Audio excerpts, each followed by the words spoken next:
Hi friends, வணக்கம். நாம் இப்போ பார்க்க போகிற டாபிக், உங்களுடைய ஆதார் கார்டில் எந்த பேங்க் அக்கௌண்ட் வந்து பார்த்தீங்கன்னாக்கா லிங்காக இருக்குது அப்படின்றத நம்ம எப்படி தெரிஞ்சுக்கிறது, அதை பற்றி தான் நம்ம இந்த வீடியோவில் ஃபுல்லாக பார்க்க போகிறோம். நாம் வீடியோவை பார்க்குறதுக்கு முன்னாடி நீங்கள் இது வரைக்கும் நம்ம சேனலை சப்ஸ்கிரைப் பண்ணலைன்னா மறக்காமல் சப்ஸ்கிரைப் பண்ணிங்க. கூடவே பக்கத்தில் இருக்கக்கூடிய பெல் ஐக்கானை கிளிக் பண்ணி ஆல் அப்படின்ற ஆப்ஷனை செலக்ட் பண்ணிங்க. அப்போ தான் நம்ம சேனலில் போஸ்ட் பண்ணுற எல்லா வீடியோஸினுடைய நோட்டிஃபிகேஷன் உங்களுக்கு உடனே கிடைக்கும்.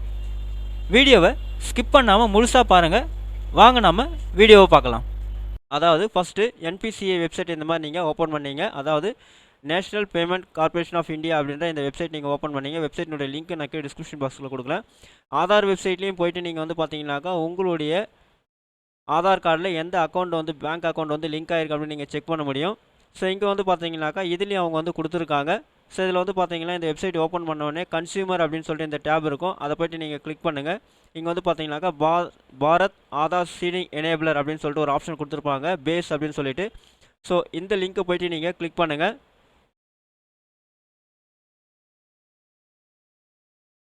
நெக்ஸ்ட் பேஜ் உங்களுக்கு இந்த மாதிரி ஓப்பன் ஆகும். கெட் ஆதார் மேப்டு ஸ்டேட்டஸ் அப்படின்னு சொல்லிட்டு இந்த இடத்துல என்டர் யுவர் ஆதார் அப்படின்னு கேட்குறாங்க. அந்த இடத்துல உங்களுடைய ஆதார் நம்பரை நீங்கள் டைப் பண்ணிங்க.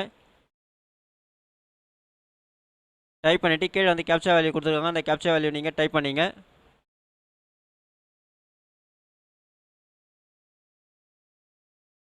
டைப் பண்ணிவிட்டு செக் ஸ்டேட்டஸ் அப்படின்ற இந்த பட்டனை கிளிக் பண்ணுங்கள். நீங்கள் ஆதாரில் என்ன மொபைல் நம்பர் ரிஜிஸ்டர் பண்ணியிருக்கீங்களோ அந்த ரிஜிஸ்டர்ட் மொபைல் நம்பருக்கு ஒரு ஓடிபி சென்ட் ஆகும்.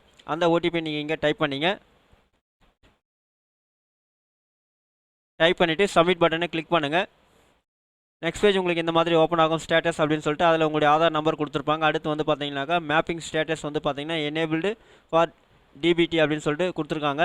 அடுத்து வந்து பார்த்தீங்கன்னா லாஸ்ட் அப்டேட்டட் டேட் வந்து பார்த்தீங்கன்னா எந்த டேட்டில் வந்து உங்கள் பேங்க் அக்கௌண்ட் ஆதார் கூட லிங்க் ஆச்சு அப்படின்னு சொல்லி கொடுத்துருக்காங்க. அதாவது 30/12/2016. அதேமாதிரி வந்து பார்த்தீங்கன்னாக்கா மேண்டேட் ஃப்ளாக் வந்து எஸ் அப்படின்னு கொடுத்துருக்காங்க. மேண்டேட் டேட் வந்து பார்த்தீங்கன்னாக்கா 29/12/2016 அப்படின்னு கொடுக்குறாங்க. ஸோ ஓடி ஃப்ளாக் இல்லை.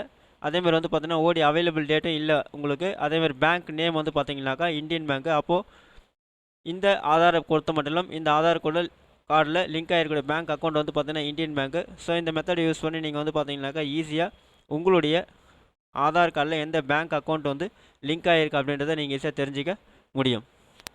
இந்த வீடியோ உங்களுக்கு பிடிச்சிருந்தா லைக் பண்ணுங்கள்.